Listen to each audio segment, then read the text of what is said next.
So as said, I'm Laurent Tridemy, so working for Michelin company, so the tire manufacturing company.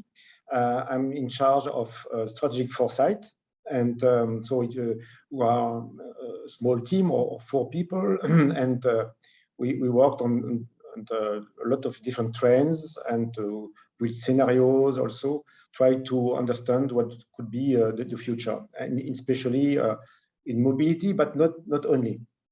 And so today I try to maybe to present you some insight we have regarding change of work, and also regarding, of course, the impact on mobility, and what can a company like Michelin do to influence new mobility patterns for the employees. So first, just to say that in all our studies, what we see is that remote working, of course, is a game changer and is here to stay. It has increased a lot during the pandemic crisis, and but as we see the long trends, the employees, evolution of the employees trends, we see that, of course, in the future, the idea is that employees will try to work more anytime, anywhere. So these are a big trends that will remain after the COVID, of course. This has a significant implication for employers, of course, because all the employers have to manage that and to integrate that in the way they manage the employees, and has an impact on of course, the configuration, and maybe also the offices. And this also has an impact on the urban economies and transportation, of course. For example, we see that in France, before COVID, we had 4% of workers who were practicing teleworking. This rose to 31% during the maximum teleworking period in April 2021. And it dropped to 18% second half of last year.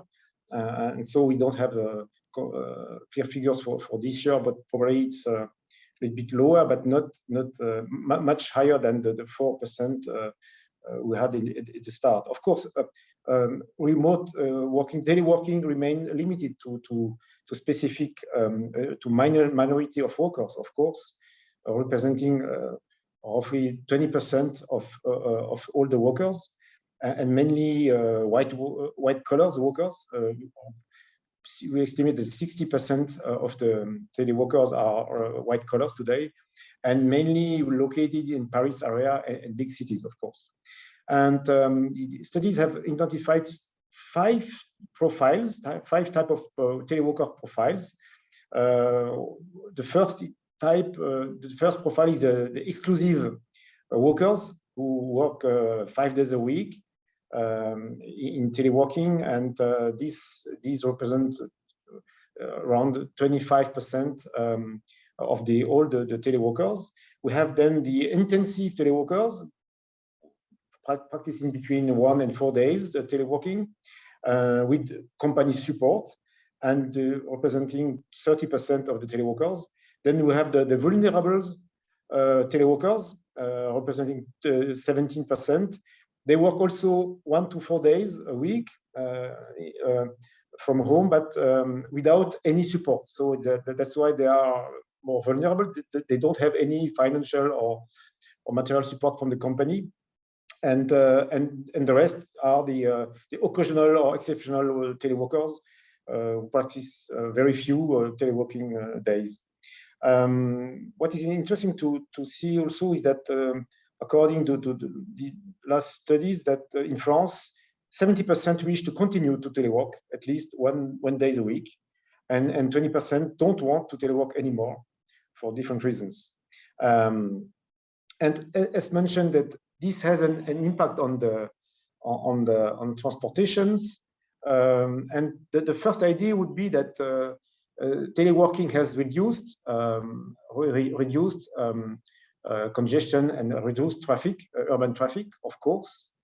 But what we see also is that, according to some studies conducted in North America, that in fact working from home has improved the traffic in cities, but regarding miles travels, volume of miles travels, finally it has not decreased the miles travels at the end, because for different reasons, because people are moving further away from city center, so living further away. So when they come to join the office, they have a longer trip to make. They use the car for activities previously done at near the workplace. So to do the shoppings, they need to take the car when they are home.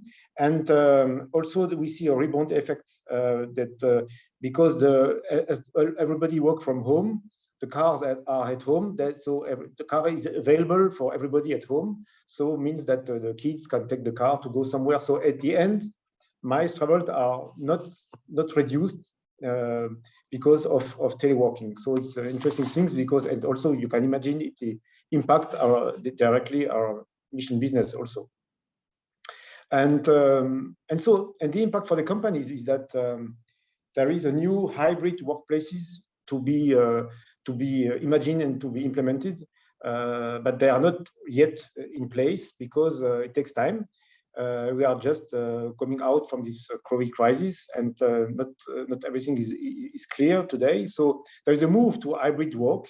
It's a new type of organization model that are likely to be massively leveraged in the future. So flexible work has created new jobs opportunity for some, offered more family time, and provided options for when to commute. So everything has an impact, of course, on commuting at the end. So as mentioned also, as it is the case in France, some international studies show that globally 70% of workers want flexible remote work options to continue, and to spend more time at home, but still to have flexible options to work with the teams. And this has also an impact on new workplaces, and means that that there are a lot of new co-working spaces that has to be that are developing, and that we see also a lot of new office project that will be more flexible, and a lot of projects that try to convert office spaces into apartments in cities. This is a big trend also that appearing in France and a lot of other countries. But still, there is a challenge related to behavior change adoptions, because we have with public transit and new mobility options, we have a lot of new possibilities that are cheaper, that are faster, sometimes and much more convenient, and better for the planet. But still, we see that people continue to use the car, to commute. So this is questions linked to more behavior change, because travel behavior is not rational at the end. So we saw it in many studies that choosing a way to travel from one location to another.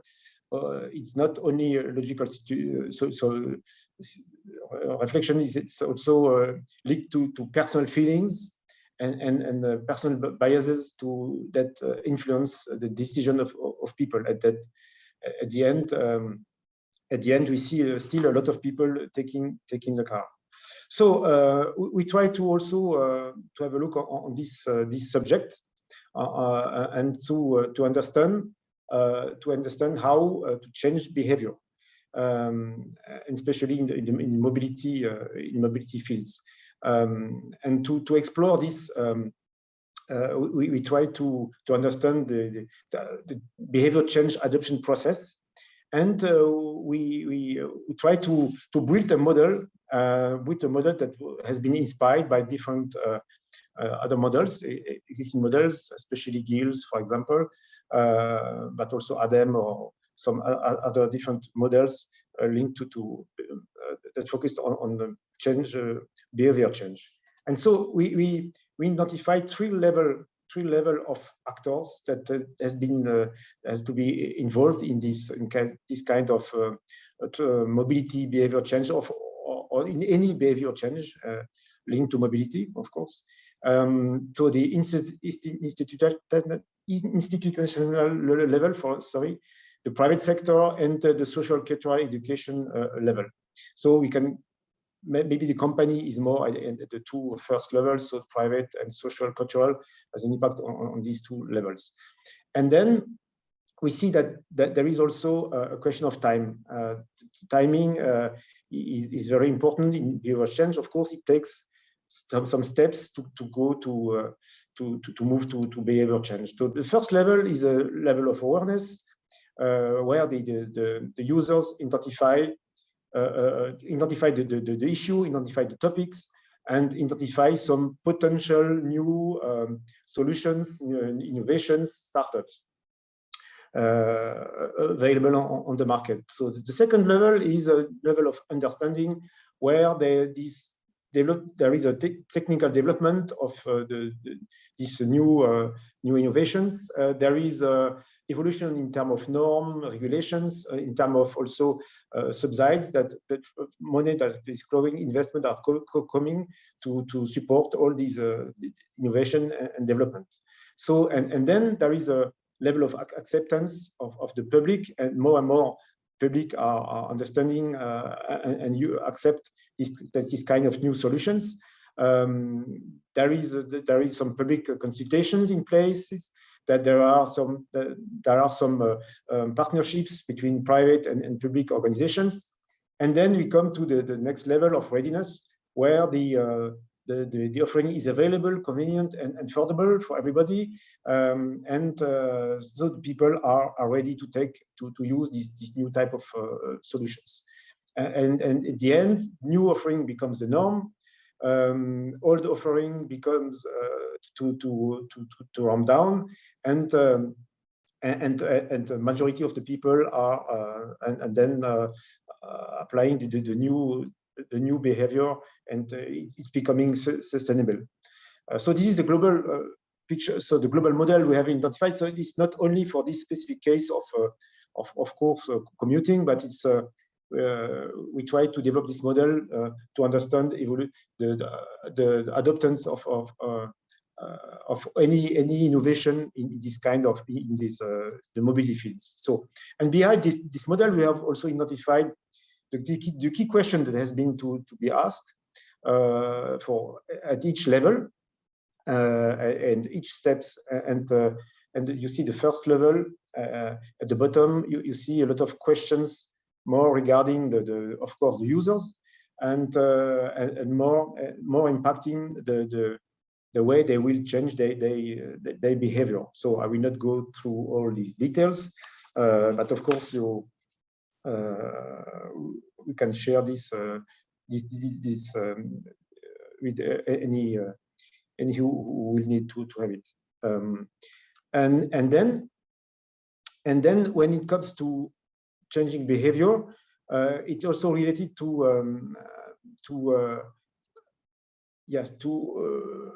it's also related to understanding what are the barriers behind this behavior change, barrier to use alternative transport. And so we see that still having all these offers is not enough, because there are some barriers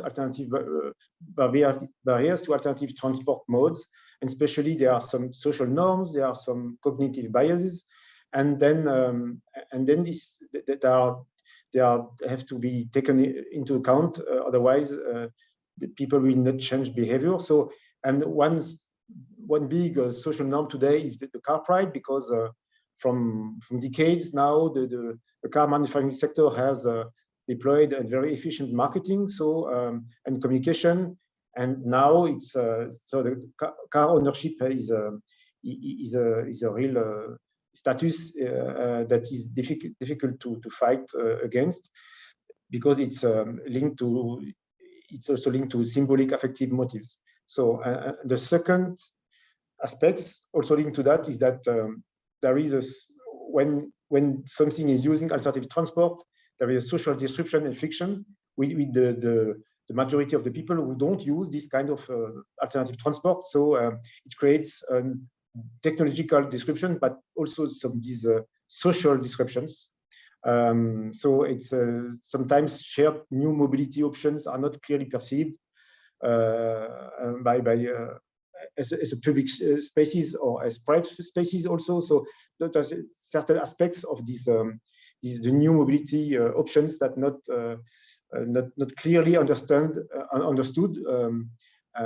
compared to the previous modes by the users. So, and then there are some cognitive biases, of course, status quo biases, where people find comfort in keeping things as they are. Of course, the change is always requires some energy. There is a halo effect because people only focus on the benefits of what they have.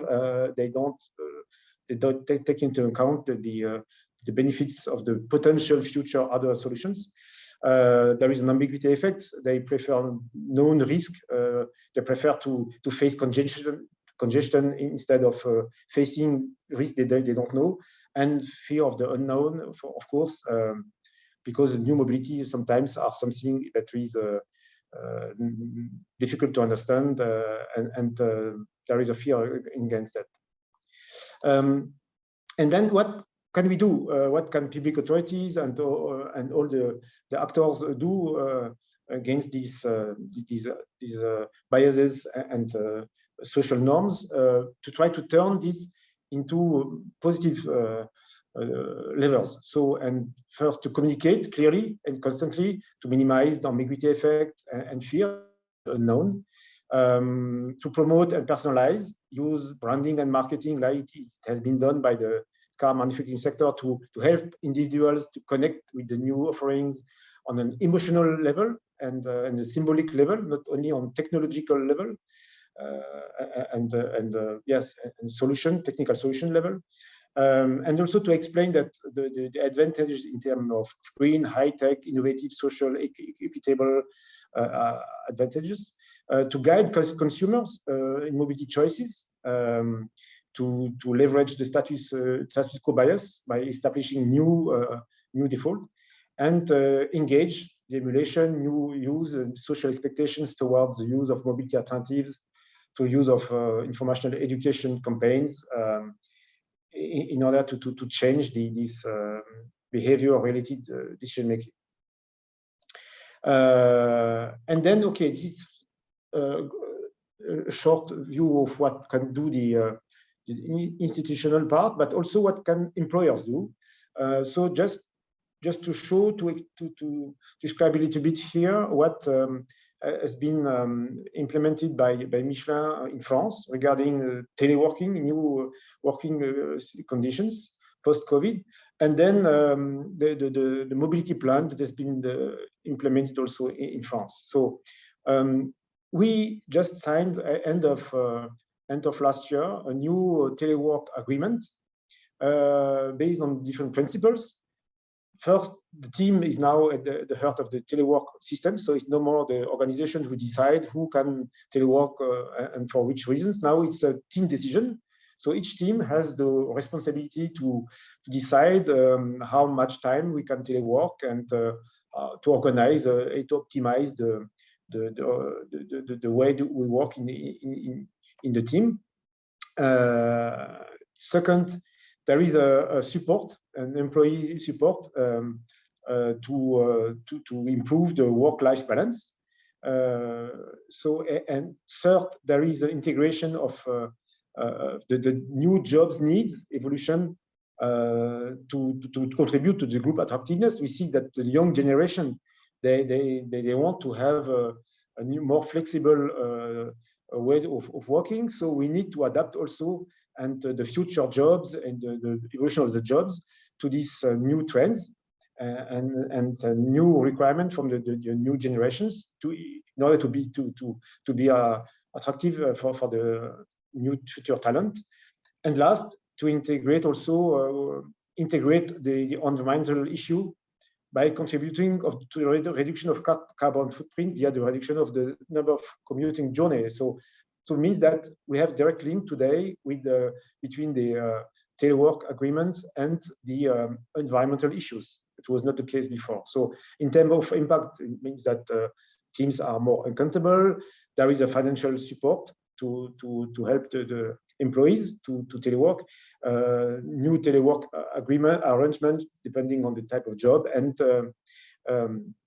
there is also a study has been launched to understand telework possibility for certain production occupations, certain positions that were not previously telework possible because it was not a white collar position, for example.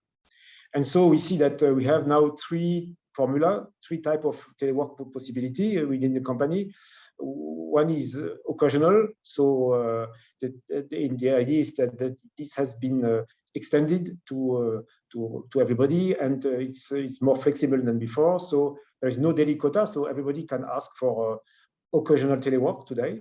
So it's without specific support, but it's very flexible. The second possibility is to have an agreement on regular telework. So it's a team decision, of course, that organize this, but then based on this team decision and taking into account the necessity to keep a social cohesion of the team also, it's possible to have a 1 to 3 days a week telework today. And the last is for specific jobs. There is an adapted telework possibility up to 100% for specific positions that require to have this possibility of a full teleworking possibility.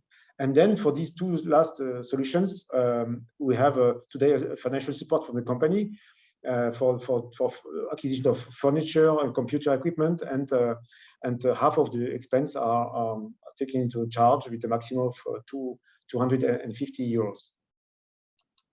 And then, in addition to that, Michelin company has provided a new employer mobility plan, which is called in France Plan de Mobilité Entreprise, so PDME. And so this is available for each site in France. And so it's a set of measures that aim to optimize, increase the efficiency of travel related to the activity of the company. So and so the objective is to reduce greenhouse gases, of course, and reduce congestion in infrastructure and transportation. So today there is a new law in France. So it's the French mobility orientation legislation, so LOM, that make it mandatory for each site of more than 50 employees to have this kind of mobility.